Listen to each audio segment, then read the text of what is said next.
wabarakatuh.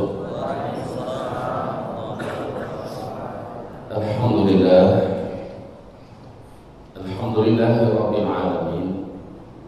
Wa bihi nasta'inu ala umuri dunya waddin.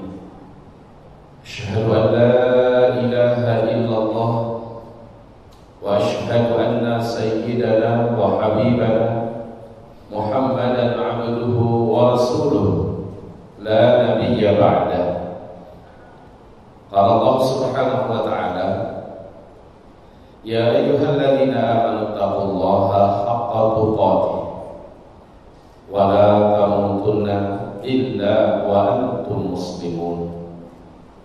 Wa qala ya ayyuhan nasu taqu rabbakum alladzi khalaqakum min nafsin wahidah wa khalaqa minha zawjaha wa batha minhuma rijalan katsiran wa nisaa'a wattaqullaha alladzi tasaaluna bihi wal arham innallaha kana 'alaykum raqiba. Wa qala ya ayyuhalladzina amanu taqullaha wa qulu qawlan sadida yuslih lakum a'malakum wa yaghfir lakum dhunubakum wa man yuti'illaha wa rasulahu faqad faza fawzan 'azima. Allahumma arhamna bil Qur'an. Wa sadaqallahu al-'azim. Wa qala Nabi sallallahu alaihi wasallam, innamal a'malu binniyat wa innama likulli imrin ma nawa. Faman kanat hijratuhu ila Allah wa rasulih fa hijratuhu ila Allah wa rasulih. Wa man kanat hijratuhu lidunya yusibuha aw imra'atin yankihuha fa hijratuhu ila ma hajara ilaihi amma ba'du. Ma'asyiral muslimin, hamba-hamba Allah sekalian, mukminin dan mukminat insyaallah, marilah kita memuji Allah Subhanahu wa taala dengan tulus dan setia. Kita sampaikan alhamdulillah bi ni'matihi tatimmus shalihah. Kemudian salawat dan juga salam kita untuk Habibillah Sayyidina Muhammad Rasulullah sallallahu alaihi wasallam. Allahumma shalli ala hadzal nabi wa ala alihi wa sahbihi wa man tabi'ahu bi ihsan ila yaumiddin. Ma ba'du. Pada hari ini kita dengarkan judul yang sensasinya luar biasa tinggi. Cerita apa itu? Teriakan manusia di akhir zaman. Saya pikir teriakan manusia nanti di padang mahsyar ya. Teriakan manusia di padang mahsyar memang banyak yang berteriak nanti di padang mahsyar. Merintih, menangis, menyesal, melulung, melolong, yang meraung, itu sangat banyak nanti di padang mahsyar. Tapi sekarang judulnya diarahkan ke sebelum kiamat, yaitu teriakan manusia. Kalau teriakan itu pada umumnya bentuk lain daripada ungkapan rasa perih, sakit dan sebagainya ya. Terus akhir zaman kita harus mengatakan bahwa ini memang akhir zaman dan ini tidak terbantahkan lagi, tidak bisa lagi dibantah. Kita tidak akan uraikan tentang akhir zamannya, tapi kita uraikan tentang kenapa ada jeritan itu, kenapa ada teriakan itu, apa yang menjadikan mereka berteriak. Mereka itu siapa? Manusia tadi kan? Manusia. Padahal jin dan syaitan juga memasuki era yang sama sekarang, era akhir zaman. Mirip juga dengan saya sudah kadung dilabeli oleh umat dengan sebutan Ustaz akhir zaman. Padahal tak nyadar dia kasih label juga umat akhir zaman. Betul ya? Dan ini bapak-bapak, ibu-ibu, semuanya berhak disebut dengan bapak akhir zaman, ibu akhir zaman, pemuda akhir zaman, pemudi akhir zaman, remaja akhir zaman, anak-anak akhir zaman. Betul ya? Semua kita sekarang ini pantas dipanggil dengan atau dilabeli di belakangnya dengan akhir zaman. Politik akhir zaman, ekonomi akhir zaman, huru hara akhir zaman, cocok, semuanya masuk. Malah maka kalau buat judul apa saja itu lecehkan saja akhir zaman di belakangnya selesai. Buat madu akhir zaman, ya kan? Buat herbal akhir zaman, pengobatan akhir zaman. Gak pernah amat sekarang. Lahir anak baru, anak akhir zaman. Itu informasi sekedar intermezzo sedikit buat Bapak Ibu. Anak saya yang paling terakhir, Abdul Malik Amin Soleh akhir zaman. Ada akhir zamannya. Itu anak yang ke-18. Alhamdulillah. Mana alhamdulillah? Kaget ibu-ibu. Insya Allah dalam 4-5 bulan yang akan datang lahir 2 lagi. Gak tahu nih laki-laki atau wanita. Insya Allah lagi akhir zaman. Jadi baiklah kajian kita sekarang tentang teriakan manusia akhir zaman. Nah, hamba-hamba Allah yang kami muliakan, mau tidak mau kita kembali menuliskan di papan tulis. Minta izin pada komandan-komandan kami ya, kita akan orang-orang papan tulis kita obrak-abrik papan tulis kita tentang di mana jeritan-jeritannya itu nanti bertempat di mana. Alhamdulillah pekan baru ini terkhusus di Masjid Al-Falah ini sudah sering kita menguraikan kajian akhir zaman ya, sudah sering. Alhamdulillah juga Ustaz Rahmat Bayuni juga sudah didatangkan, Ustaz Abu Fatihah Al-Adani, juga Ustaz Ihsan Tanjung. Ini Ustaz akhir zaman, mereka telah bercerita mungkin di Masjid Al-Falah dan di masjid lainnya. Jadi kami sangat yakin dan percaya yang kami uraikan sekarang fokus di tentang jeritan. Karena di balik jeritan itu harus ada solusi. Bukan hanya cerita saja, gini ceritanya. Tidak, mesti ada solusi. Spidolnya. Bismillah. Kami mulai dengan hadis yang kita semua sudah hampir hafal ya. Hadis dari Imam Ahmad tentang 5 fase.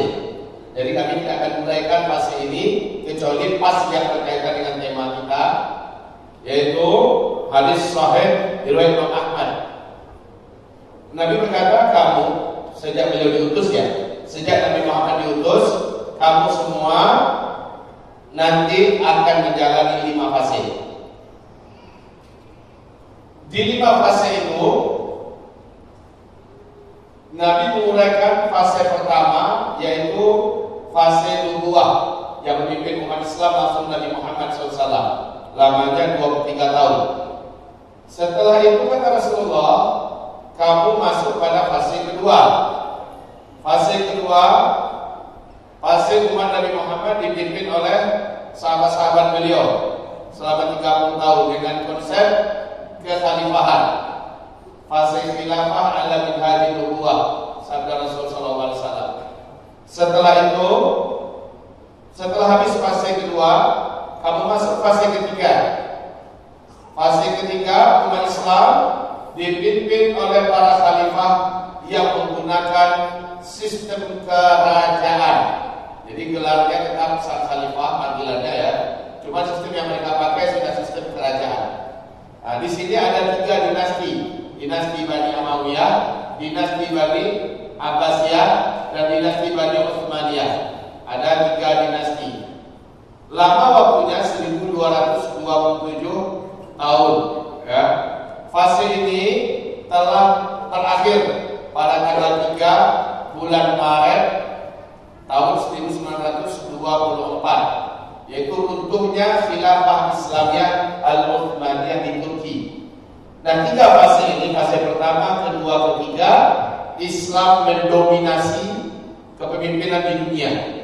Cuma 2/3 dunia dikuasai oleh Islam. Saat itu tidak ada kezaliman yang dibiarkan di negeri Muslim.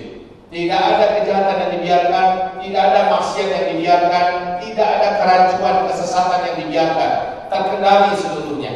Peluang setan jin, setan manusia memperbanyak calon ahli neraka pada fase ini kecil sekali. Karena Islam memimpin, dan saat Islam memimpin, tanggung jawab pertama adalah jalan perintah-perintah Allah Subhanahu wa taala dalam kepemimpinan itu. Terus yang kedua, tidak boleh ada aliran-aliran sesat, kesesatan yang terbiarkan. Wajib dipadamkan api-api fitnah kesesatan itu. Itu tugas dan tanggung jawab pertama daripada kepemerintahan yang dipimpin di bawah pemerintahan Pemerintahan Islam. Dan yang ketiga, tidak boleh ada kezaliman dan kejahatan yang dibiarkan. Apapun bentuknya, pasti padam. Nah, di fase ini, setan jin dan setan manusia minim sekali mampu merekrut calon ahli neraka pada fase ini. Tapi setelah pemerintah Islam mendunia yang sifatnya global runtuh dan rontok dengan runtuhnya khilafah Islamiyah Al-Utsmaniyah di Turki, sejak ini berakhir, sejak itu kata Rasulullah, kalian masuk fase keempat.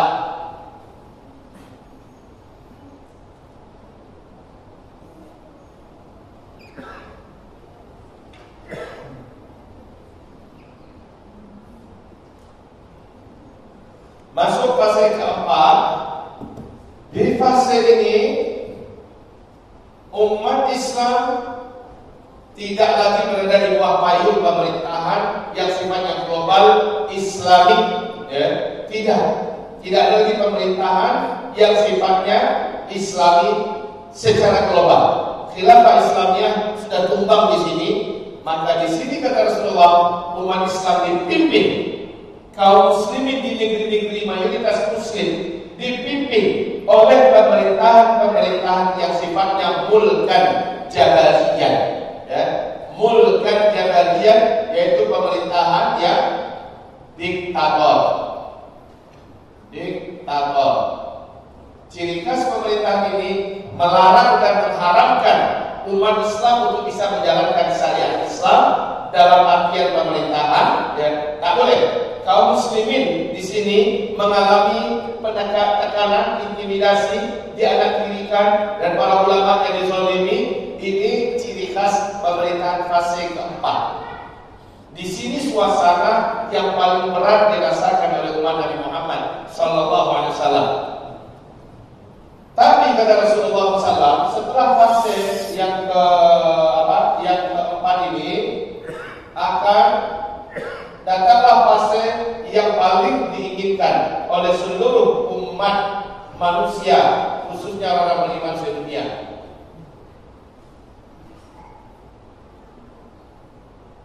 Yaitu fase kelima, bagi dunia ini bagaikan surga, amannya, tidak tertandingi dan belum ada sejarah yang lebih aman daripada ini. Pada masa ini kata Rasulullah, tidak ada perang. Satu titik pun di bumi ini tidak ada perang pada fase kelima ini. Pada fase ini kata Rasulullah SAW, jangankan perang negara, perang kampung, 2 orang lelaki saja tidak akan ada berkelahi di muka bumi ini. Fase kelima ini aman seaman-amannya. Bahkan binatang-binatang buas pun Allah jadikan jinak. Hewan-hewan berbisa pun Allah angkat bisanya. Serigala pun Allah jadikan dia malah mendampingi domba-domba yang tersesat untuk bergabung dengan komunitasnya. Lalu serigala ini kembali lagi bergabung dengan komunitasnya. Luar biasa aman. Sementara kekayaan yang ada di muka bumi Allah muntahkan ke permukaan bumi, sehingga tidak ditemukan lagi di bumi ini satu saja orang yang miskin. Ini fase kelima, ya. Jadi kalau ada orang yang ketakutan datangnya fase kelima, sakit jiwa, ya. Sakit jiwa, otaknya kena ini. Kenapa? Karena fase kelima ini dunia bagikan surga. Surganya dunia ada di fase kelima. Fase kelima ini Allah janjikan dalam Al-Quran. Silakan dibuka kalau mau, surat An-Nur, surat 24 ayat yang ke-55. Nah, di sini nggak akan ada teriakan-teriakan. Di sini tidak akan ada jeritan-jeritan kemelaratan, kemiskinan, tidak ada. Karena di sini seluruhnya bahagia, seluruhnya senang. Orang yang tidak beragama, orang non-muslim juga leluasa. Bukankah ada orang yang tidak beragama? Ada di sini. Bukan tidak ada orang yang tidak mau masuk Islam. Ada, tetapi mereka betul tenang dan bahagia Yang memimpin dan memerintah adalah Islam. Sebagaimana yang Allah sebutkan di An-Nur ayat 55, pemerintahan ini adalah kembali kepada pemerintahan khilafah ala minhajin nubuwah, pemerintahan dengan konsep kenabian, ya, dengan sistem kekhalifahan. Kaum muslimin yang kami muliakan, fase kelima saya memang tidak akan lama, hanya berjalan 7 tahun, di hadis yang lain 9 tahun kata Rasulullah. Berarti tidak lama, ya, hanya berjalan selama ini kami sebut dengan masa-masa aman. Masa-masa aman 7 sampai dengan 9 tahun. 7 sampai dengan 9 tahun. Sebentar sekali ya. Sebentar sekali. Di penghujung fase kelima ini, ada sebagai review saja ya. Di penghujung fase kelima ini terjadilah tanda besar kiamat yang nomor 7. Tanda besar kiamat yang nomor 7 yaitu nomor 7, nomor 5 di sini, nomor 6 di sini, nomor 1 di sini, nomor 2, nomor 3, nomor 4 ya. Nomor 4 menutup fase keempat, nomor 7 menutup fase kelima. Nanti tanda besar kiamat yang ke-8, ke-9, ke-10 itu terjadinya setelah terjadinya tanda besar kiamat yang ke-7. Apa dia tanda besar kiamat yang ke-7? Silakan sebutkan. Angin lembut kematian menyelimuti seluruh dunia. Angin lembut kematian. Nah, angin lembut ini sumbernya dari Yaman kata Rasulullah. Dari Yaman, dia sejuk, berbau wangi kasturi. Angin lembut ini dengan cepat membungkus seluruh dunia. Siapa saja orang beriman dari umat Nabi Muhammad yang masih hidup saat itu pasti akan dijemput oleh angin lembut ini. Walaupun orang itu berada dalam gua, di atas gunung, di tengah pulau, di tengah hutan, di lembah, di mana saja, asal ada iman di dalam dadanya, walaupun iman itu hanya seujung kuku, angin itu akan sampai kepadanya. Saat dia tersentuh oleh angin lembut nan wangi itu, terhirup olehnya, di tempat itu saat itu juga dia langsung tergeletak meninggal dunia. Maka di tanda besar kiamat yang ke-7 serentak seluruh orang-orang beriman sedunia meninggal dunia. Ya, seluruhnya meninggal dunia. Nah, tersisalah nanti orang-orang yang tak kenal Allah sama sekali, orang-orang kafir. Mereka lah yang menjalani dan terjadilah tanda besar kiamat nomor 8, 9, dan 10. Barulah kehancuran alam semesta, kiamat besar, mereka yang akan menyaksikan. Kita umat Islam, umat Nabi, takkan pernah menyaksikan kejadian kehancuran alam semesta atau kiamat yang menggelegar tersebut. Alhamdulillah. Itu loh kronologi singkatnya yang akan terjadi itu seperti itu. Kaum muslimin yang kami muliakan, sekarang mau kita cerita yang di sini apa yang di sini? Keduanya. Tapi judulnya itu. Kalau kita teriakan nggak ada di sini, nggak ada. Di situ adalah senyum, ketawa, bahkan nggak ada orang sakit loh, Bu. Nggak ada. Rumah-rumah sakit tutup karena nggak ada pasien. Orang sehat semua. Ini bukan bayolan, ini bukan dongeng, ini bukan khayalan. Karena ada hadis dari Nabi SAW. Dunia bagaikan dalam surga, bagaikan dalam surga. Saking tenangnya di masa ini, wanita jalan jalan kaki seorang diri, siang malam jalan kaki, nggak ada yang ngerampok. Secantik apapun dia, nggak ada orang yang akan mengganggunya.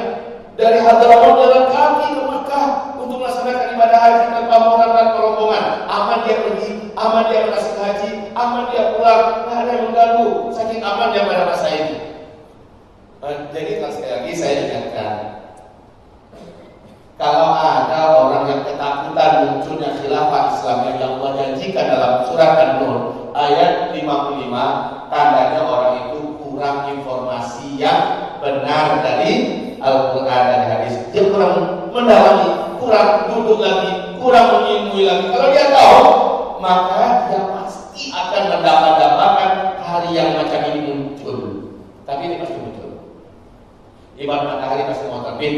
Saat malam sudah gelap menuju fajar, kemudian menuju syuruk, pasti matahari terbit. Walaupun banyak vampir dan Dracula yang tak suka munculnya matahari, matahari tetap terbit.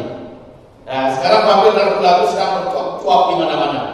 Bencinya luar biasa pada khilafah Islamiyah, takutnya luar biasa terjadinya pemerintahan Islamiyah kembali memimpin dunia. Padahal ini pasti Allah janjikan, hadis ini juga menceritakan. Oke ya, jadi fase kelima kita tak akan bercerita. Ya, kita tak akan bercerita. Cukup sebatas yang ada ini. Dan lagi pula di masa ini, ibu-ibu yang paling banyak di dunia. Ibu-ibu jumlahnya pada masa ini kata Rasulullah SAW 1/50. Satu orang laki-laki 50 orang wanita. Kalau saya senyum-senyum kayak ada peluang gitu ya. Cuma di masa ini ibu juga sudah, semua orang juga sudah seperti itu kok gitu ya. Udah tak begitu penting lagi. Ibu juga sudah sangat full keyakinan ini tidak ada. Persiapan sekarang adalah ibadah menuju akhirat. Ibu gak lagi mikir siapa yang akan jadi suamiku, siapa jadi suami anakku, gak akan mikirin banyak. Gak akan banyak. Kalau ada yang mau, kali-kali 1 hingga 4. Kayaknya bapak itu sudah pergi semua. Kita kembali kemari. Disinilah dia pembicaraan kita tentang teriakan-teriakan akhir zaman. Kenapa? Kalau di fase 1, 2, 3, dan 5 Islam memimpin dan menguasai dunia. Ya. Cuma bila fase pertama, kedua, dan ketiga Islam mendominasi dan memimpin dunia, 2/3 dunia di bawah kekuasaan Islam. Di fase ini kata Rasulullah, Islam memimpin 100%. Allahu Akbar. Seluruh dunia tunduk di bawah pemerintahan Islam. Pusatnya di mana nanti? Di Pekanbaru? Enggak. Di Jakarta kali enggak? Enggak. Di mana mungkin? Di Arab Saudi? Oh enggak juga. Lalu di mana? Di Palestina. Di Palestina. Tempatnya nanti Baitul Maqdis. Ya, bukan di Arab Saudi, bukan di Makkah, bukan di Madinah, bukan di Irak, bukan di mana, tapi tempatnya nanti adalah di Baitul Maqdis, Palestina. Rasul mengatakan saat pertama kali dikumandangkan khilafah Islamiyah di Baitul Maqdis, setelah Baitul Maqdis dibebaskan, langsung khilafah Islamiyah dikumandangkan. Saat itu kata Rasul, dunia sedang penuh dengan pertumpahan darah. Dunia sedang berperang di mana-mana. Bencana dan kelaparan terjadi di mana-mana. Pada saat itu kata Rasulullah, negeri yang paling aman hanyalah Palestina. Makanya saya sering kalau ngaji nyampaikan, kalau ada yang bertanya ya, Buya, kemana kira-kira Buya mengarahkan kami hijrah nanti di akhir zaman? Saya katakan, kalau antum mampu, kalau anda sanggup, siapkanlah segala sesuatunya. Kalau terdengar khilafah Islam yang dikumandangkan secara resmi, diakui oleh seluruh ulama-ulama sedunia di Palestina nanti, ke sana kita kumpulnya. Kalau ada dana, kalau ada kemampuan, kalau nggak ada, di sini saja. Cari pula cara di sini. Gimana caranya kita bisa bertahan? Bukan karena selain Palestina semuanya kacau, betul. Indonesia kacau, betul, ya, betul, betul sekali. Di penghujung fase keempat, dunia penuh dengan teriakan. Mulai nih, di penghujung fase keempat, dunia penuh dengan teriakan, ratapan, bahkan saking beratnya kondisi saat itu kata Rasulullah. Orang beriman yang kuat imannya lewat ke kuburan, dia berharap kalau dia yang ada di dalam kuburan itu. Saking beratnya hidup di atas tubuh bumi. Berat, makanan susah didapat, harga semuanya tinggi berjulang, perampokan di mana-mana, orang membunuh hanya gara-gara sesuap makanan. Kemudian perang demi perang, penyakit yang tidak bisa diberhentikan, tidak bisa dipadamkan, berbagai macam cerita dan merintih muncul di sini semua di penghujung, ya, bertolak belakang habis dengan fase kelima. Nah, kaum muslimin, hamba-hamba Allah yang kami muliakan, jadi kalau begitu untuk fase kelima, saya rasa kita semua pasti menginginkannya dan pasti mengimaninya karena ada ayatnya dan juga ada hadisnya ini. Sekarang fase keempat. Di fase keempat ini perlu Bapak Ibu ketahui ujian yang paling berat. Tadi kami katakan ya, fase pertama, kedua, ketiga, dan kelima. Di sini Islam mendominasi dunia dan pimpin. Dan pada fase 1, 2, 3, dan 5, setan sangat sulit mencari calon ahli neraka. Namun di fase keempat, disinilah mereka pesta habis-habisan, jihad maksimal setan dan jin untuk memperbanyak calon penduduk neraka di fase kelima, di fase keempat. Karena Islam tidak memimpin, karena Islam tidak sedang menguasai. Kaum muslimin hamba-hamba yang dimuliakan, di fase ini sekarang kita hidup, saya aman ya, kita hidup di masa yang sangat berat. Di masa ini orang hidup mengalami ujian yang disebut oleh Rasulullah dengan sebutan fitnah duhaiman.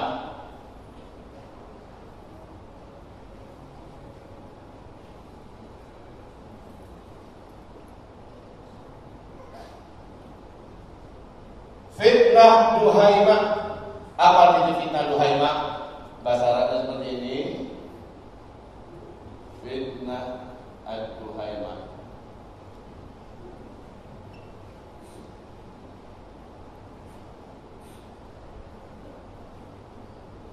Fitnah duhaiman itu adalah fitnah yang menteror kehidupan manusia secara fisik dan secara agama. Ya, seperti potongan-potongan malam yang sangat gelap, seperti potongan-potongan malam. Malam bagaimana? Selepas sholat Isya dari jam 8 masuk jam 9 tambah gelap, tambah dingin. Dari jam 9 ke jam 10 tambah gelap, tambah dingin. Dari jam 10 ke jam 11 tambah gelap, tambah dingin. Dari jam 11 ke jam 12 tambah gelap, tambah dingin. Tambah berbahaya kalau kita di luar, betul tidak? Dari jam 12 ke jam 1, dari jam 1 ke jam 2, jam 2 ke jam 3. Semakin subuh, nah itu semakin tersaring orang-orang yang bisa bangkit di saat menjelang subuh itu. Makin tersaring, makin sedikit jumlah orang yang bisa bangkit untuk tahajud, menegakkan agama, menjalankan agama. Ini fitnah duhaimah. Oke, sekarang fitnah duhaimah itu Rasulullah SAW mengatakan akhir dari fitnah duhaimah adalah tanda besar kiamat yang nomor 2 muncul. Apa dia? Silakan. Apa tanda besar kiamat yang nomor 2?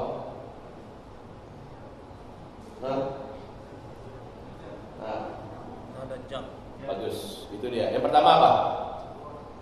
Benar. Antum tadi hadir di sana, betul lah.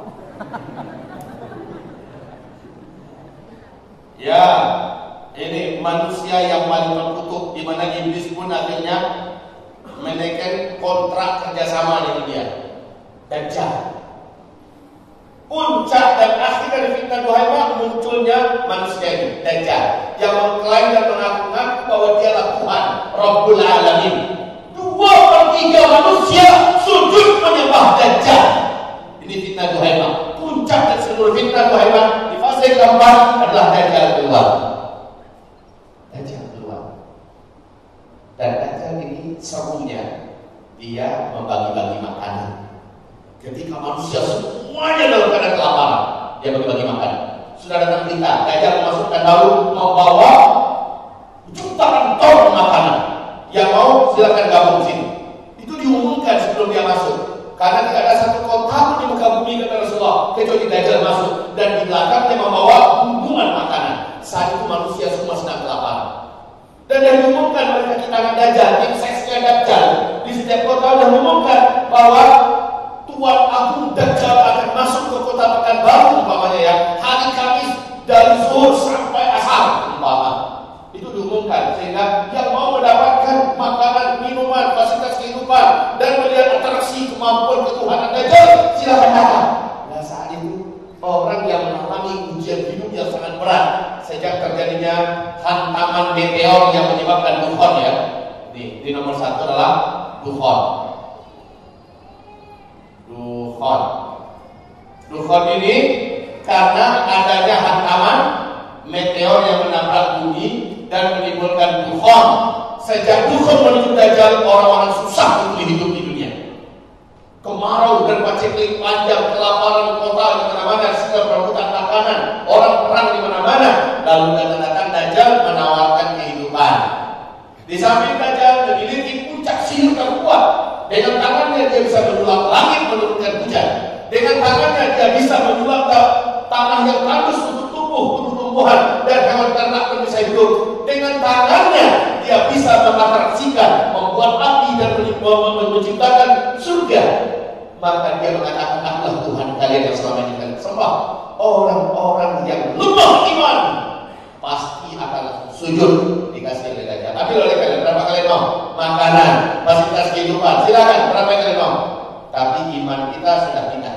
Iman kita sudah diangkat. Iman kita sudah siapa Rasulullah. Siapa saja beriman dengan Dajjal sampai dia mati, dia tidak akan lagi pernah beriman kepada Allah dan dia kekal di neraka jahanam selama-lamanya. Orang yang paling banyak dari umatku menjadi pengikut Dajjal dan penyembah Dajjal adalah kaum wanita. Kaum wanita ini yang paling banyak nanti menjadi penyembah Dajjal. Ayo ibu, dan sekarang banyak sujud pada Allah. Dan sekarang banyak diminta sampai nangis. Ya Allah, kalau memang di masa kami di Dajjal Tuhan, tolong selamatkan iman kami ya Allah. Tolong selamatkan iman kami. Kita kalau mati dibunuh, insya Allah kita masih selamat di akhirat kita, ya kan? Tapi kalau iman kita yang mati, iman kita yang hilang, tak ada yang bisa menyelamatkan kita lagi. Kita kekal di neraka jahanam selama-lamanya. Nah, bapak-bapak, ibu-ibu yang kami muliakan, jadi dengan ini, ya, puncak daripada fitnah Duhaima adalah Dajjal. Cuma Dajjal ini tak akan lama. Tak akan lama. Berapa lama Dajjal ketika dia muncul? Berapa lama? 40 hari. Diterjemahkan langsung oleh Rasulullah. Ya, perlu kita uraikan 1 tahun, 1 bulan, 2 minggu. Ulang ibu. 1 tahun, 2 bulan, 2 minggu. Gimana ceritanya kok bisa 1 tahun, 2 bulan, 2 minggu? Padahal dalam hadis Nabi cuma 40 hari.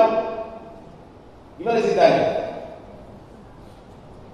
Karena kata Nabi 40 hari itu 1 hari pertama sama dengan 1 tahun, 1 hari kedua sama dengan 1 bulan, 1 hari ketiga sama dengan 1 minggu.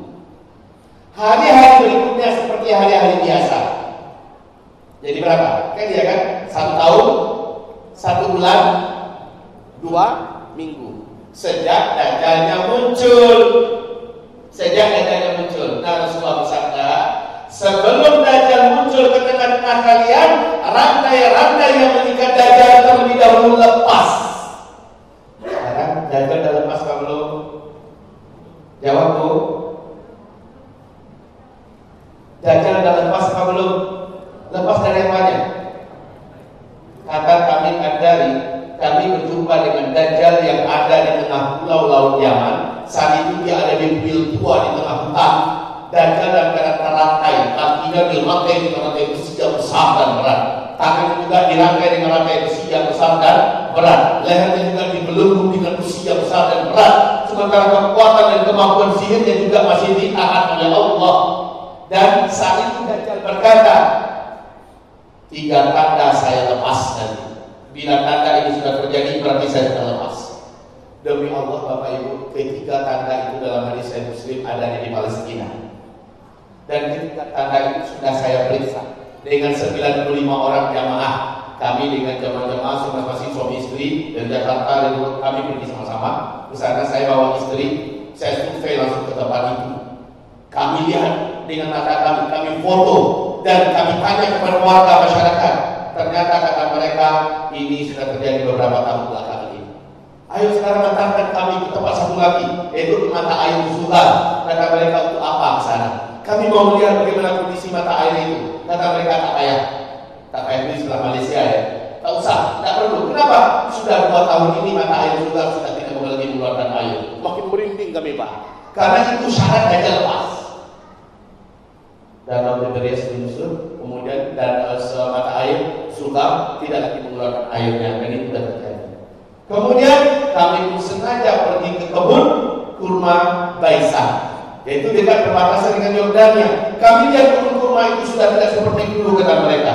Sekarang kurma-kurma yang lama sudah pada mati, yang bau susah untuk menghasilkan buahnya, dan ini cenderung kepada tidak akan berbuah lagi. Masih tumbuh batangnya, tapi tidak berbuah lagi. Dan itu terjadi. Maka dengan ini, karena didukung oleh data-data yang lainnya, tetap saya berkata Allah yang Maha Tahu. Saya meyakini saat ini laknatullah Dajjal ini sudah lepas. Itu keyakinan saya. Bila saya salah, Allah Maha Pengampun. Tapi dengan tanda-tanda yang ada, saya yakin demikian saya sampaikan kepada kaum muslimin. Jika ini benar, saya sudah sampaikan kepada umat. Dan tidak salah juga kalau umat yakin dan percaya. Kenapa begitu? Waktu zaman Nabi Muhammad saja ada di antara sahabat yang malah yakin betul bahwa siapa namanya itu? Ibnu Sayyad itu adalah Dajjal. Sampai-sampai Umar mengurus pedang dan minta izin pada Rasulullah. Izinkan aku ya Rasul. Kamu ngapain kata Rasul? Saya mau bunuh Ibnu Dajjal. Saya yakin itulah Dajjal yang kau ceritakan. Kata Rasul, jika dia benar-benar Dajjal, kamu akan sanggup melawan. Dia bukan tandinganmu, dan kau tidak akan bisa menyentuh. Tapi kalau dia bukan Dajjal, kau bunuh dia. Apa guna bagimu bunuh orang yang tak bersalah? Sampai Rasulullah meninggal, lalu Umar, Khalifah Abu Bakar naik menjadi Khalifah. Umar bin Khattab selalu menggantikan. Umar bin Khattab ditusuk 9 kali tusukan. 3 hari beliau tergeletak dalam keadaan sakit berat. Beliau masih sempat berkata, saya masih sangat yakin Ibnu Sayyad itulah Dajjal sejati. Nah, kalau zaman Khalifah Umar saja banyak para sahabat yang yakin Ibnu Sayyad adalah Dajjal. Kalau kita sekarang yakin Dajjal juga sudah lepas, gimana bedanya? Salah tidak hanya para sahabat yang meyakini bahwa Ibnu Sayyad adalah Dajjal, bahwa di zaman mereka Dajjal sudah muncul. Rasul tidak membantah, sahabat-sahabat yang lain tidak membantah bahwa sudah ada Dajjal di zaman mereka. Kalau di zaman ini kita menyampaikan kepada Bapak Ibu, Bapak Ibu, hari ini Dajjal sudah lepas. Sebenarnya kita lakukan hal yang baru. Dan sekali lagi para sahabat sudah meyakini zaman mereka Dajjal sudah lepas. Dan itu tidak salah. Sementara tanda-tanda indikasi menunjukkan lepasnya Dajjal lengkap di zaman kita. Jadi bagi saya kita tinggal menunggu hantaman meteor lalu dukhon Dajjal. Baik kaum muslimin yang kami muliakan, kita kembali kepada topik kita. Dajjal hanya 1 tahun, 1 bulan, 2 minggu. Karena Dajjal ini memang tidak terkalahkan, maka satu-satunya manusia yang telah Allah siapkan untuk membunuh Dajjal hanyalah Nabi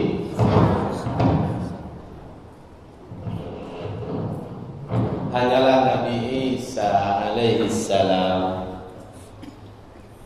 Kok gak Nabi Muhammad aja ya?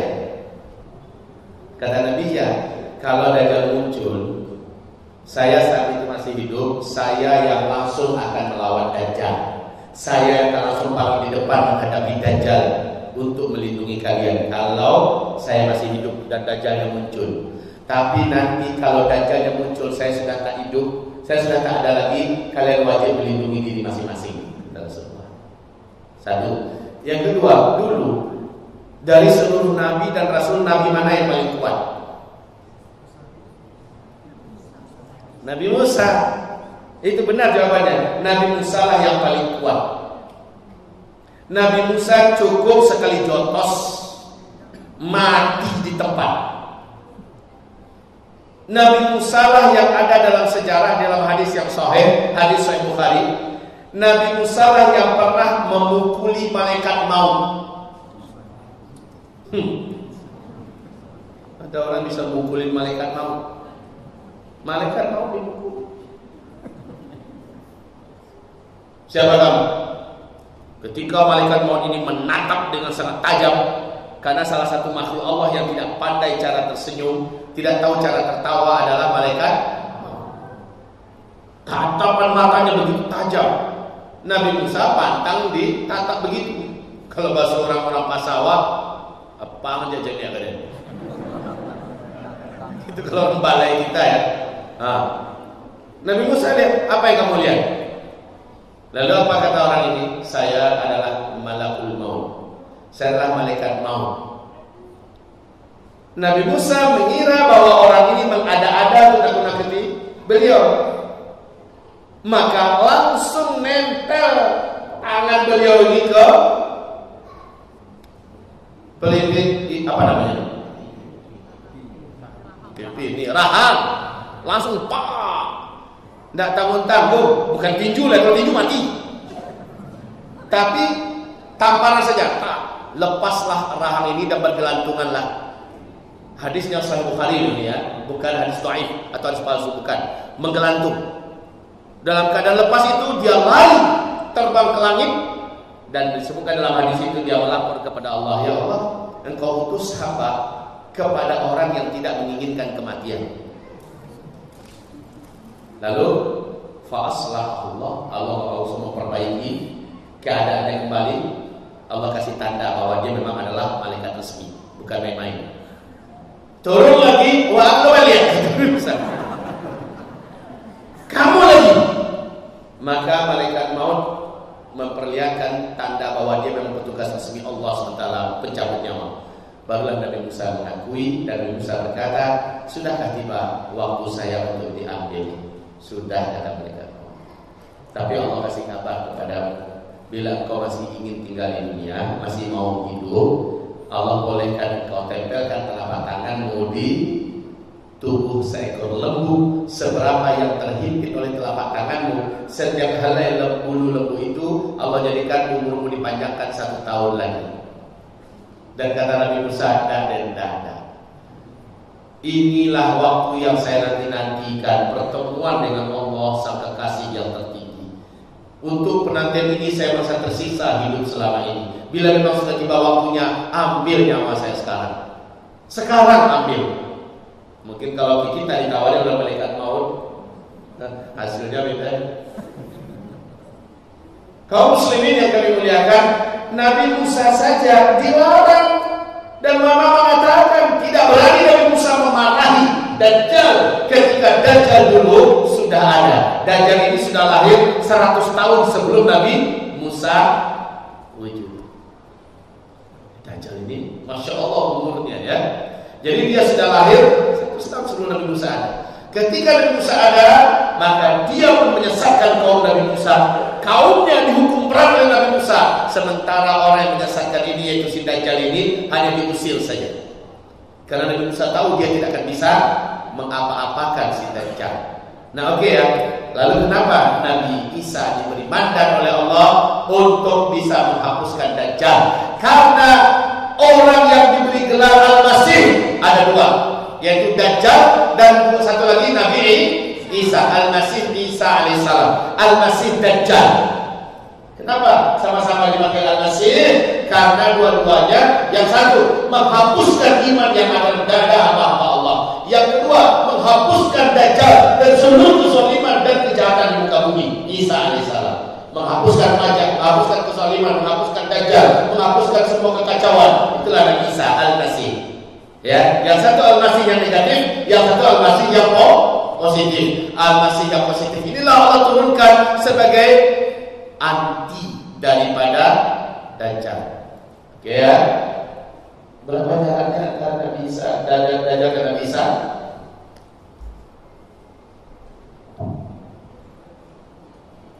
Ulang balik. Berapa jaraknya? Kalau ini dari Dufan ke Dajjal lebih kurang hanya 2 tahun. Dari Dufan ke Dajjal. Dari Dajjal ke Nabi Isa berapa jaraknya? Lalu boleh Ya, 1 tahun tambah 1 bulan tambah 2 minggu. Ya, 1 tahun 1 bulan 2 minggu. Inilah cara antara Dajjal ke Nabi Isa. Nabi Isa turun, langsung Dajjalnya diselesaikan oleh Nabi Isa alaihissalam. Matilah Dajjal di tangan Nabi Isa. Nabi Isa turun itu membawa tombak khusus untuk membunuh Dajjal. Dan Dajjal itu dibunuh di depan pintu Lut. Di depan pintu Lut. Sekarang pengumuman yang menggemparkan kepada Bapak Ibu. Israel ketika menjajah Palestina, mereka rebut sebuah kota yang mereka jadikan sebagai kota ibu kota mereka sebelum dialihkan oleh Amerika kemarin ke mana, Yerusalem ya, Tel Aviv kan ibu kota mereka. Nah di dekat situ mereka sebut ada sebuah gerbang, mereka dirikan situ pintu gerbang itu dengan Bab al-Lud. Bab al-Lud dalam hadis Nabi, Bab al-Lud, yaitu pintu al-Lud. Disitulah Nabi Isa membunuh Dajjal. Sekarang pintu itu sudah ada, nama itu sekarang sudah ada. Mestinya kita harus lebih beriman dong dengan Rasulullah Sallallahu Alaihi Wasallam yang beliau katakan dulu nggak ada Bab al-Lud, tapi sekarang Bab al-Lud ada. Israel yang buat. Ya, dulu Nabi mengatakan bahwa kamu akan berperang dengan Yahudi dan kamu habisi mereka sehabis-habisnya. Setelah Dajjal dibunuh, seluruh para tentara Yahudi dan orang-orang yang berafiliasi kepada Dajjal seluruhnya akan lari ketakutan. Orang-orang Yahudi sembunyi, dan persembunyian mereka yang paling aman adalah pohon-pohon kharqad. Orang Yahudi nanti akan menanam pohon kharqad jutaan batang. Ternyata benar. Sekarang siapa yang masuk ke Palestina, siapa yang pergi ke Palestina akan menemukan sangat banyak pohon-pohon kharqad ditanami oleh pemerintahan Israel di sana. Tinggi-tinggi pohon kharqad. Akan tebur akan luas hektarnya. Mereka tanami pohon kharqad. Kenapa? Karena mereka yakin inilah pohon kemenangan, inilah pohon pelindung kita nanti di akhir zaman. Ibadah. Kalau mereka tahu bahwa pohon kharqad ini tempat berlindung dari kejaran kaum muslimin, berarti kan mereka percaya dengan hadis kan? Seharusnya mereka beriman aja lah, kan begitu? Masih Islam aja selesai. Kenapa mereka untuk supaya selamat dari serangan orang Islam di akhir zaman?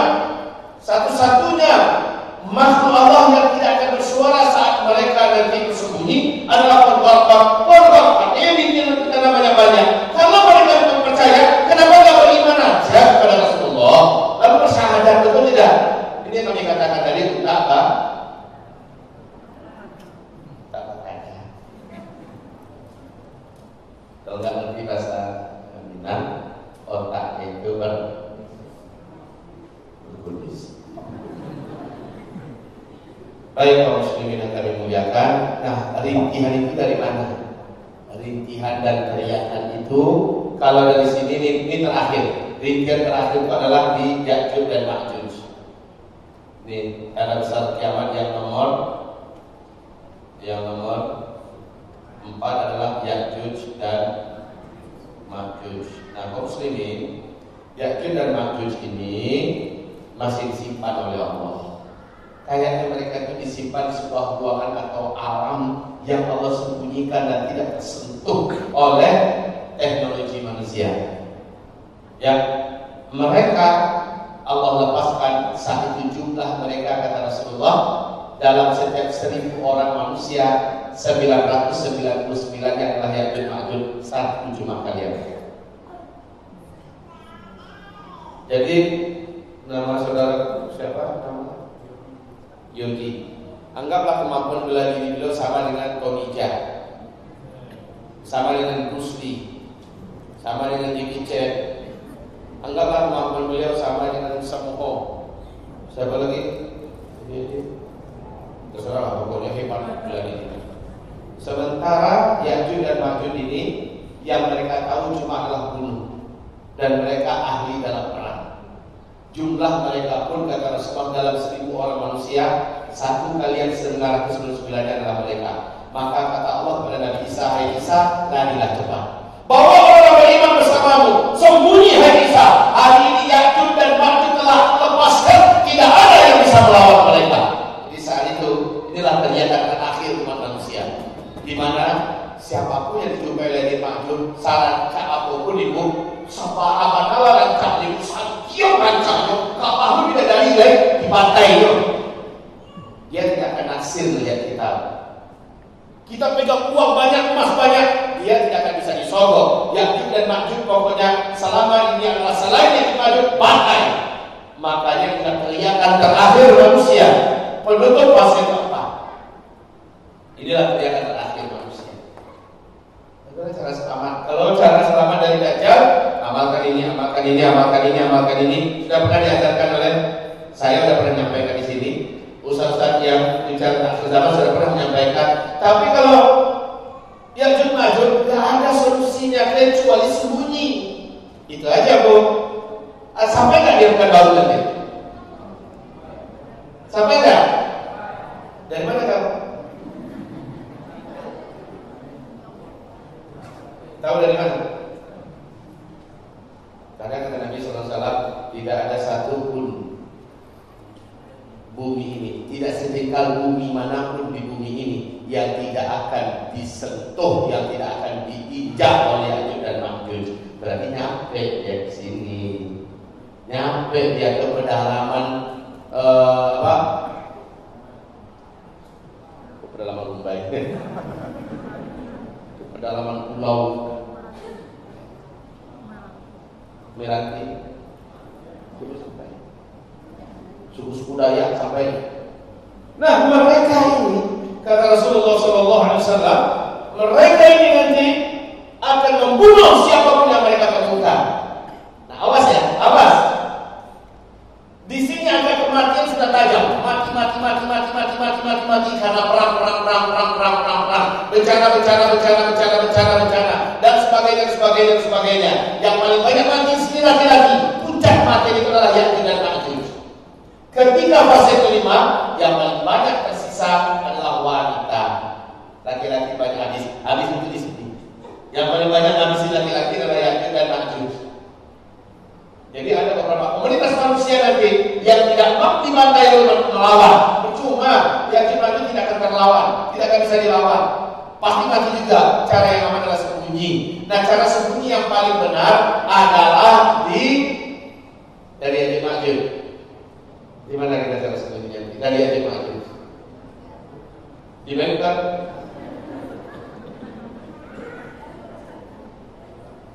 Kata ibu-ibu kita dibakar, kita sembunyinya dibakar nanti dari Ya'juj dan Ma'juj. Yang kita hargailah buah pikiran ibu-ibu kita. Sudah siap bongkarnya? Sudah dibangun sekarang? Belum? Terserah. Tapi kalau firman Allah kepada Nabi Isa, hai Isa, larilah engkau, bawalah hamba-hambaku yang beriman bersama engkau ke atas puncak gunung Tursina. Pada hari ini aku telah melepaskan Ya'juj dan Ma'juj, dan tidak akan ada yang mampu melawan mereka di muka bumi ini, kata Allah. Maka Nabi Isa pun mengajak Imam Mahdi, mengajak orang beriman lari ke gunung Tursina. Gunung Tursina itu di mana? Gunung Tursina itu sebenarnya masih ujung daripada Syam dengan Mesir. Sekarang sudah dimasukkan ke daerah Mesir oleh orang-orang Mesir. Padahal dia sebenarnya masih di ujung Syam, masih di Syam. Tidak jauh dari Palestina, dia masih ujung Palestina. Ya, ini Palestina, ini Mesir. Nah, ini di penghujung ini adalah daerah Tursina, Gunung Tursina. Kaum muslimin yang kami muliakan, kenapa kita disuruh hijrah ke Palestina? Karena di saat huru-hara puncak di muka bumi terjadi, daerah Palestina dijamin oleh Rasulullah dalam hadis Sahih Muslim, daerah atau bumi yang paling aman seaman-amannya. Kalau Bapak Ibu punya rencana untuk hijrah, cita-citakanlah ke Palestina. Oh ya, nanti kami di sana tak ada keluarga, kami nanti tinggal di mana di sana. Oh ya, nanti kami nggak pandai bahasa Arab. Divaksin.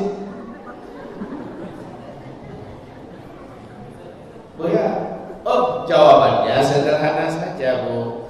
Mungkin gak kira-kira Rasulullah perintahkan kita hijrah kalau seandainya kondisinya tidak ditolong oleh Allah saat itu? Mungkin tidak. Saya rasa tak mungkin. Pasti Allah tolong kondisinya saat itu. Masalahnya mau nggak kita? Siap nggak kita? Gitu. Ibu Allah yang kami muliakan. Bismillah. Kita minum. Izin ya Bapak Ibu. Minum. Ini Bapak Ibu pikir teh ini ya. Ini madu. Ini madunya madu murni. Beda ya madu murni dengan madu asli. Kalau ini madu murni. Gimana tak bedanya madu murni dengan madu asli? Madu murni dibawa pulang istri-istrinya. Madu asli dibawa pulang. Ini madu murni. Bismillah. Lihat cara minum madu. Ya betul-betul diminum. Bukan kayak orang zaman sekarang kasih madu 2-3 sendok lalu kasih air segelas diaduk kemudian minum madu ingin sehat. Enggak jadi. Kalau kita sakit minum madunya sedikit. Nanti gimana rasa tenggorokan Bu ya?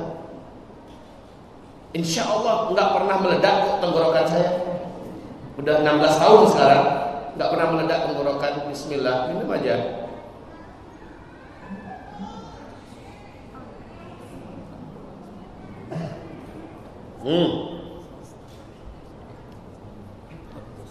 Begitu minum madu Pak.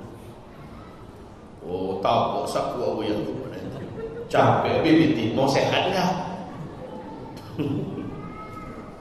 Saya lihat orang sekarang mau sembuh tapi pelit. Padahal minum madu makin banyak makin besar khasiatnya. Mau minum madu mau sembuh tapi hanya 3 sendok, kapan sembuhnya? Herbal kalau diminum lebih banyak, nggak pakai overdosis. Tapi kalau obat kimia lebih dari takaran dokter, overdosis kena dampaknya parah buat kita. Ya, kalau herbal enggak, habas sauda, minyak zaitun atau apa saja, makin banyak makin kuat efeknya. Gitu ya, Bu. Cuman sarannya minum madu, usahakan dalam keadaan perut masih kosong. Kita belum makan, baru minum madu. Ya. Sampai di mana kita tadi? Madu. Maksudnya materi kita yang ini. Kita sampai Ya'juj Ma'juj. Jadi gimana kesimpulan kita? Kita lawan Ya'juj Ma'juj? Tidak. Tapi paling banyak kematian manusia nanti di tangan Ya'juj dan Ma'juj. Kalau Dajjal nggak bunuh dia Bu. Dajjalnya nggak akan membunuh. Bukan target Dajjal itu mematikan orang, tidak. Yang akan dibunuh oleh Dajjal hanyalah orang-orang beriman yang ketangkap oleh kaki tangan Dajjal, lalu diseret ke depan Dajjal, dipaksa mengimani Dajjal itu adalah Tuhan Rabbul Alamin. Orang beriman berkata, tidak, engkau adalah Dajjal, baru dibunuh oleh Dajjal. Dan itu gak banyak jumlahnya, gak banyak. Tapi kalau Ya'juj Ma'juj asal nyurat lo bantai. Walaupun anak kecil, walaupun bayi, dia akan bantai. Setelah semua manusia di muka bumi yang berhasil ditemukannya dibunuhnya, maka dia pun menantang penduduk langit. Sehingga kata Rasulullah, Ya'juj Ma'juj pun melepaskan anak-anak panah mereka dari puncak gunung tertinggi. Dia lepaskan ke atas. Setan menipu mereka dengan melumuri darah ujung panah mereka itu dengan darah. Jadi kembalikan ke bumi dalam keadaan sudah berlumuran dengan darah. Lalu apa kata Ya'juj Ma'juj? Kita sudah bunuh semua yang ada di bumi dan kita sudah kalahkan semua yang di langit. Kitalah penguasa langit dan bumi. Itu Ya'juj Ma'juj.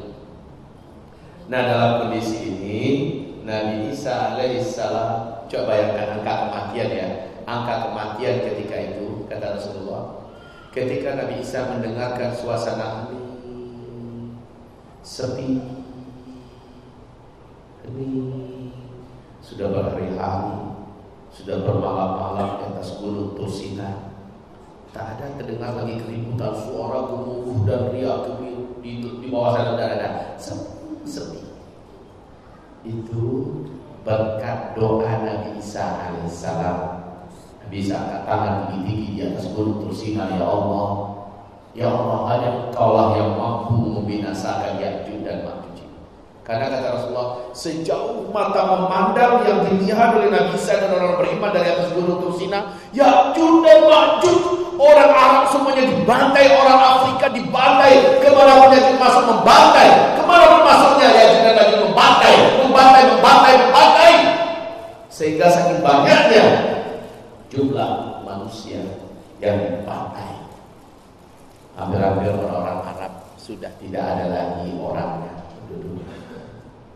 Kemudian doa Nabi Isa, Allah mendatangkan kuman, penyakit, virus dalam satu malam itu pada Ya'juj dan Ma'juj, serentak Ya'juj dan Ma'juj mati. Satu bumi Ya'juj dan Ma'juj mati. Lalu Nabi Isa menyuruh seseorang, siapa yang paling berani turun ke bawah cari informasi ada apa sebenarnya. Saya sudah datang itu, Pak. Jadi saya sudah datang ke Tursina. Memang hawanya beda di daerah tepian itu ya. Kayak ada semacam aura yang sangat suci ya, aura yang sangat agung. Saya sudah merasakan situ, kami menangis. Kami berapa ya? 95 orang menangis di bawah, di tempat di mana Nabi Musa menerima wahyu. Ya. Jadi ketika itu di sini ada semacam kapal raksasa yang sangat tinggi. Kami di bawah. Kami berjalan di situ. Ini mengelilingi, dan ini semacam ada gerbang raksasa di atas bukit itu. Pergi melingkar ke sana, dan memang tidak akan bisa orang yang sudah bersembunyi di balik, susah saya menggambarkannya ya. Di balik sana itu tidak akan bisa dia melihat pemandangan yang ada, karena mereka juga tertutupi oleh dinding-dinding yang tinggi dan terbuncak bukit itu. Sehingga Nabi Isa meminta siapa yang lebih berani di antara kalian turun dengan resiko sehingga dibunuh oleh Ya'juj dan Ma'juj. Lihat ada apa di bawah, kok sunyi sepi. Setelah Nabi Isa berdoa ya, ternyata orang itu balik kepada Nabi Isa melaporkan bahwa Ya'juj dan Ma'juj seluruhnya telah berkelimpahan jadi mayat. Maka Nabi Isa pun menginstruksikan semuanya turunlah, sehingga kata Rasulullah tidak ada satupun tempat yang bisa diinjakkan oleh Nabi Isa dan orang beriman untuk melangkahi mayat. Saking betul tumpuknya mereka. Jadi tapak kaki itu tak bisa dikat tanah. Saking banyaknya jumlah Ya'juj dan Ma'juj. Baku, parak, melonggok-longgok, berserak-serak. Apa saya bisa kali ini? Tumpah tindih ya. Rapat padat tumpah tindih. Sehingga tak ada tempat lagi yang bisa Nabi Isa pijakan. Itu satu banyaknya jumlah Ya'juj dan Ma'juj. Pertanyaan Bapak Ibu adalah, di mana mereka sekarang? Kok nggak kebaca oleh setelit kita? Kan sudah ada tim dari Inggris, dari Prancis, dari beberapa negara Eropa bekerjasama dengan Mesir dan beberapa negara di Timur Tengah untuk mencoba mendeteksi teman mereka. Kok nggak ketemu? Saya kapan saja saya menjawab. Kalau bagi Allah, kalau Allah yang sedang atur, semuanya sangat. Ibu tahu doa Nabi Isa setelah itu, setelah memakai yang sebanyak-banyak apa? Nabi Isa nyadar tidak ada tenaga manusia di bumi yang bisa membersihkan bumi dari bangkai Ya'juj dan Ma'juj. Kalau menggali kuburan sampai kapan gali kuburan? Kalau dikatakan ke laut, dilempar ke laut, siapa mana tenaganya? Orang banyak dibantai. Sekali lagi Nabi Isa katakan, ya Allah, bersihkanlah bumimu ini ya Allah dengan kuasa-Mu. Setelah Nabi Isa berdoa, di siang hari bolong itu langit masuk menjadi gelap gulita segelap-gelapnya, bagaikan tengah malam yang dikelilingi oleh awan yang maha pekat, bagaikan tak ada lagi bintang, tak ada sedikit pun cahaya pada siang hari bolong itu. Ada apa gerangan? Dari langit turunlah burung-burung raksasa yang jumlahnya sangat banyak, berlapis-lapis mereka turun. Burung itu kata Rasulullah, lehernya mirip sekali bentuknya dengan leher onta, besar lehernya juga sebesar leher onta. Udah kebayang nggak? Udah kebayang tidak? Seperti apa kira-kira besarnya burung tersebut? Jumlahnya sangat banyak di langit, turun ke bumi menukik dan mengangkat mengangkat mayat-mayat Ya'juj dan Ma'juj, dibawa terbang. Sampai sini saja hadisnya. Tidak diberitahu kepada kita kemana dibuang bangkai-bangkai itu, kemana dibawa. Apakah dibawa ke laut atau dibawa ke langit, ke angkasa? Tidak ada lagi informasi. Hadisnya hanya sampai Allah datangkan burung-burung yang mengangkat bangkai-bangkai Ya'juj dan Ma'juj tersebut. Selesai. Pertanyaan sekarang, langit yang terang benderang masuk gelap gulita seperti malam yang gelap. Tidak ada satu pencahaya matahari yang tembus. Saking banyaknya. Pertanyaan, di mana burung itu Allah simpan sekarang? Betul tidak? Sama tidak? Di mana Ya'juj itu sekarang Allah simpan? Jawabannya Allahu a'lam. Selesai. Jangan banyak tanya lagi kita. Allahu a'lam. Allah saja yang Maha tahu di mana mereka sekarang. Walaupun tembok dan benteng dari antara dua gunung yang dicor oleh Zulkarnain yang agung dari gunung ke gunung itu sudah ditemukan sekarang, yaitu antara Azerbaijan dengan Armenia. Di situ ditemukan memang tembok yang terbuat dari besi yang dibungkus sekarang dengan es. Memang sudah ditemukan, tapi dari balik itu nggak ada kehidupan. Cuma dulu Ibnu Battuta ketika dia mendekati, dia mendengarkan suara hirup-pikuk dari sebelah sana. Dan beberapa warga yang berani mendekat, kalau kami mendekat, kami akan mendengarkan suara hirup-pikuk di sebelah sana.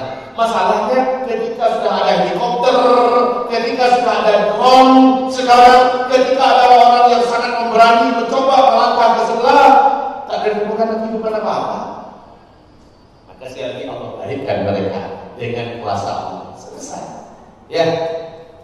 Bapak-bapak, ibu-ibu yang kami muliakan, suasana yang kita hadapi di akhir zaman ini, yang akhir daripada teriakan-teriakan umat manusia itu adalah di tanda besar kiamat yang keempat. Di sini orang meninggal dia nggak teriak, nggak ada. Di sini nggak ada teriak, orang meninggalnya langsung. Kayak kita kena ini, kena apa? Ya sedang berjalan ya, seperti orang yang kena ada gaya pingsan yang sedang di pasar pingsan gitu. Ya, yang sedang di mall dia pingsan, sedang belajar dia pingsan. Kan ada orang yang macam itu kan. Nah, ambil mirip dengan itu. Semua orang beriman di tanda besar kiamat yang ke-7 meninggalnya serentak, enggak ada pakai teriakan. Meninggal serentak. Meninggalnya pada anteng, pada tenang, pada adem air. Meninggalnya enak semua. Ya. Jangan Bapak bertanya pula, kalau kesana itu meninggal serentak nanti Bu ya, siapa yang kuburkan kita? Jangan ditanya pula begitu. Ya Bu ya, jangan ditanya ya Bu ya. Karena itu buat pusing kita aja. Udah kalau tinggal aja, jangan berarti hanya lagi siapa yang kuburin kita? Terserah mau dikubur, mau kita dimakan oleh orang masih hidup. Jadi Bapak-bapak, Ibu-ibu, hamba Allah yang kami muliakan, ini adalah beberapa cerita yang berdalilkan hadis Nabi yang sahih yang kami sampaikan tadi. Lalu supaya nilai teriakan kita tidak hina di mata Allah Subhanahu wa taala, teriakan berganti dengan doa. Ya, jeritan berganti dengan air mata zikir, ridho. Terus terang saya katakan, kalau sekarang Ibu, saya kalau melihat ada orang meninggal dunia sekarang ini sementara dia muslim ya, soleh, meninggal dunia dia, demi Allah Bapak Ibu, saya cemburu kepadanya. Saya cemburu kepadanya.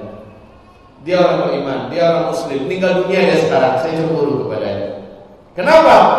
Dia Allah wafatkan sebelum masuki hari-hari fitnah terberat yang menyebabkan banyaknya rintihan, teriakan, ratapan, dan pekikan, kematian, dan kelaparan, dan kebutahan. Sangat banyak yang mengerikan yang akan dihadapi dalam waktu yang tak lama lagi. Sementara orang ini telah Allah wafatkan sekarang. Alangkah tenangnya dia sekarang.